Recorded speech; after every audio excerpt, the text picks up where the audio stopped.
Hello, citizens, and welcome back. These are the player ratings for Man City 2, Nottingham Forest. Note if you haven't checked it out already, make sure to do so after the video. Our match reaction where we get into it as well. And hit the like button on this video, hit subscribe. Let's jump into it. So first up, Ederson in goal, and I think Ederson put in a big performance today. They can argue he didn't make too many saves, but when he was called into action, particularly at the end of the game in injury time, he made a wonderful save. Claimed a couple of crosses as well. He got booked in for squaring up to someone, which I was a little concerned about because he was time wasting as well on goal kicks. But big performance from Ederson, and I think he's really stepped into the shoes of, he's our last line of defence. And I think as a goalkeeper, he's come on leaps and bounds in the last 12 months, particularly towards the end of last season and beginning of this one. I think he's doing really well now. I think he's matured really well. Although, like I said, he squared up to someone and got a yellow card for it. I warned you, wasn't it? But big game. Another big clean sheet when we were really under pressure as well. And yeah, big performance from him. I'm gonna give him an 8. Why not? Now ahead of him we've got Guardiola, and I thought he did okay. I think Guardiola just lacks a little bit of pace. But other than that, he wins his headers. He's nice and strong. He can pass the ball as well. He's very dangerous when we attack. And defensively, he had put in a big shift today, like the rest of them. And I think he did a good job, honestly. And I think with Diaz next to him as well, I think he's going to really shine in this team. I'm really impressed with the signing. I think he's going to be big. Another 8 for him. Next him, Diaz. Diaz was phenomenal today, I thought. He led the back line really well. He's more of a captain, I think, than anyone else on the pitch. As far as I can see, I'm more looking at it from the stands. But the way he goes over to everyone, high-fives them, slaps them whenever we do anything good.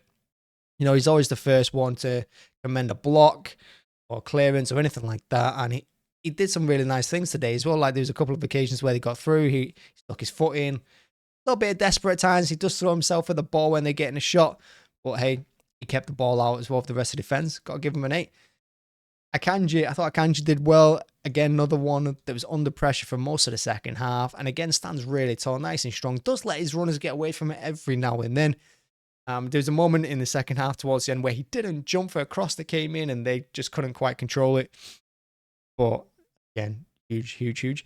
8 for him. Walk on the right-hand side. I thought he was... I don't want to say he was the worst player on the pitch because that would be harsh and a bit controversial as well, considering Rodri got sent off. But I thought Walker was probably the weakest link in the defence today. I think he gave the ball away, 4 or 5 times. His passing was poor. He did get an assist for Foden, which marks him up a little bit as well. Attacking-wise, he did better than defending, which is the other way around for Walker. But I'm going to mark him down for the rest of the defence. But I'm not going to mark him low. I'm going to give him a 7. Now, Rodri at CDM. I think Rodgers had a disaster today. I think in the first half, he lost the ball a few times. There was a couple of occasions where he kept it really well, like he normally does. But he did give the ball away a couple of times, and he put us under massive pressure.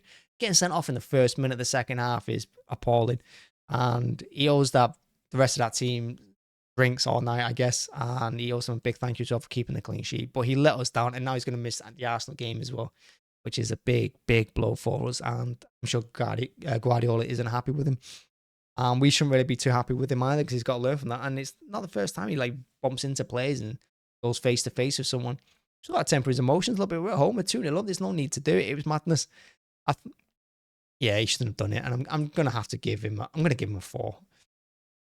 In midfield, and Nunez, I thought he did okay. I do. I don't think we got to see him shine as much as we could have done because, of course, the red card meant everyone went defensive and we went 5-3-1 in the second half. But in the first half, I thought he did okay. His passing was slick. He gets into nice places. He gets into space.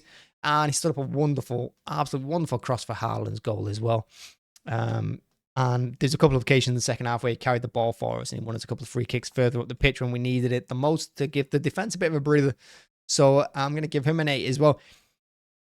Alvarez, I thought did okay first half. Like I said, when we have all the ball, I think he's good. But when he's chasing it and he's hunting players down, I think he could do better. He gives a lot of free kicks away, which is needless. And in the second half, he got subbed off quite early on because I think Pep knows that he's not the man you need when you need a big defensive performance. So he was subbed off. So I'm going to give him a 7.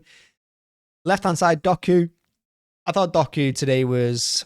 I don't know, it was an odd game for him. I don't think he did that well going forward. He had some nice moments. He took on his players a couple of times. He does have quick feet. I think he got shot off at one point as well. But tracking back, I didn't see it today. I didn't see enough defensive work. He got subbed off again in the second half. Because again, I think Pep saw that he wasn't tracking back, he wasn't doing defensive work when needed, and we could use his pace at that moment in time as well, especially on the counter attack. And Pep wasn't having it, so I'm going to give him a 7. Right hand side, Foden, unbelievable from him today. Foden, I can't. I said it in the match reaction. I just can't. I can't overestimate how good he was today. He was phenomenal. I keep asking for him to put in the middle. He was out wide on the right today. He got his goal, wonderful taking, smashed it into the floor, past the keeper. But in the second half, when we needed him the most, he carried the ball. He was making tackles. He was winning those free kicks. He was in defense. He was putting his foot in the box to nick the ball away from attackers, and then running up the other end of the pitch to help Haaland. He was really the link between defense and Haaland today, because he had no support and no help in that midfield for large chunks of that. Got subbed off at the end of the second half for Grealish. But for me, if I could, I'd give him 12 out of 10. He was unbelievable. Man of the match, easy. 10 out of 10 for me. And Haaland got his goal, much needed goal after all the chances he's been missing recently. He missed another glorious one in the second half, which was absolutely killed it as a contest. But look, today he put his body on the line. He didn't let 3 defenders at a time bully him off it. He won a lot of free kicks. He kept it in the corner a lot as well. He's a big player, Haaland, and rival fans will always go on about his goals, and he's only scored 1 goal against Forest. But the shift he puts in, and like I said, when he sees the team in trouble, he doesn't half put his body in the way and throw people to the ground. He's like a proper Viking when we're under the cosh a little bit, and I love him for it. And I'm going to give him an 8 as well. Shout outs to Ake. I thought he did wonderful when he came on. Should have had an assist when he put the ball across for Haaland. And again, defensively, he was phenomenal. 8 for him. Who else do we have? Grealish came on, got a yellow card. But again, Son, you can carry the ball really well. Should have had a couple of free kicks as well. Anthony Taylor was shocking today. And I think Anthony Taylor did lose his head a little bit and he lost the game. And I think if Grealish had got the free kicks that he would have got, I don't think he gets that yellow card for squaring up to whoever he did at the end. So 8 for Grealish as well. And I'm trying to think of who else came on. I have absolutely no idea. I think that was it. Yeah. Well, whoever it is, give them an 8 as well. Why not? Been a long day. So yeah, that's it. That's the player ratings. And yeah, it might be controversial. You might think it's a bit harsh on some. Maybe I'll give them other players too high score. But, in all honesty, you could probably give everyone in that second half after the sending off a 10 out of 10 because they kept a clean sheet. They fought really hard for this shirt. There's no lack of passion there today. And the fans really got on board with it. And the fans really shown their appreciation throughout the entire second half because the fans got fired up. They were loud. Pep got everyone fired up as well. Big performance from the whole team. And that's a sign of champions, that game. So thanks for watching as always. Make sure to hit the like button, hit subscribe as well. Check out the match reaction if you haven't already. And thank you very much. Bye-bye.